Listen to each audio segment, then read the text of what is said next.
మూసీ ప్రక్షాళనపై కాంగ్రెస్ ఏం చేయబోతుంది? హస్తం ప్రజా వ్యతిరేకతను ఎలా అధిగమిస్తుంది? ప్రతిపక్షాలకు రేవంత్ ఎలా వార్నింగ్ ఇవ్వబోతున్నారు? నల్గొండతో సెంటిమెంట్ రాజకీయం పండుతుందా? సీఎం చేయబోయే పాదయాత్ర ఎలా ఉండబోతుంది?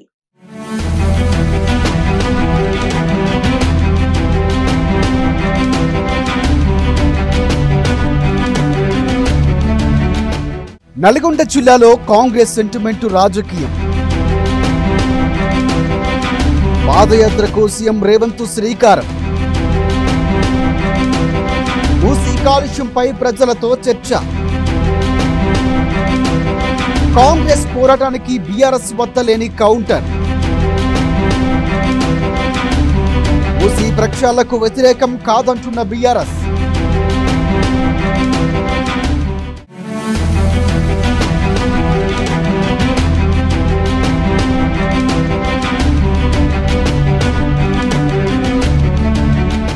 కాంగ్రెస్ పార్టీ నల్లగొండ సెంటిమెంట్ను పండించేందుకు రంగం సిద్ధం చేసుకుంది. మూసీ ప్రక్షాళనను వ్యతిరేకిస్తే అది నల్లగొండ ప్రజల్ని వ్యతిరేకించినట్లే అన్న భావన తీసుకొచ్చేందుకు వ్యూహాత్మకంగా ప్రయత్నాలు చేస్తోంది. అందులో భాగంగానే రేవంత్ రెడ్డి నల్గొండ జిల్లా పరిధిలో పుట్టినరోజు నాడు పాదయాత్ర చేపట్టబోతున్నారు. మూసీ ప్రాంత ప్రజలతో పాటు మూసీ కాలుష్యం వల్ల పడుతున్న ఇబ్బందుల్ని కూడా ఆయన పరిశీలించనున్నారు.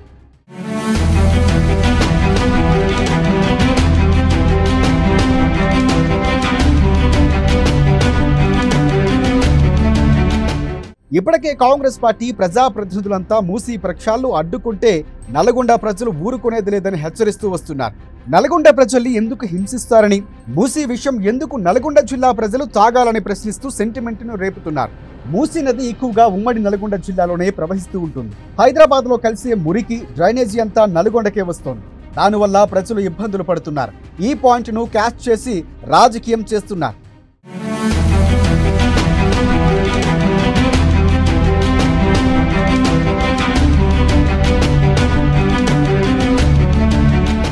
కాంగ్రెస్ చేస్తున్న ఈ ప్రచారానికి బీఆర్ఎస్ వద్ద కౌంటరు కనిపించడం లేదు. తాము మూసీ ప్రక్షాళనకు వ్యతిరేకం కాదని, దానిలోని దోపిడీకే వ్యతిరేకం అంటున్నారు. అందుకే అడ్డుకుంటామని కవర్ చేసుకుంటున్నారు. అసలు పనులే ప్రారంభించక ముందు ఈ రకంగా దోపిడీ వాదనలు ప్రజలు అంగీకరిస్తారు. ప్రజల్ని అడ్డుకోవడానికి ఇలా చేస్తున్నారని కూడా అంటున్నారు. అదే జరుగుతోంది. నల్గొండ జిల్లాపై బీఆర్ఎస్ ఆశలు వదులుకుంటే మరొకసారి అధికారంలోకి రావాలన్న బీఆర్ఎస్ కళ చెదిరిపోతుంది.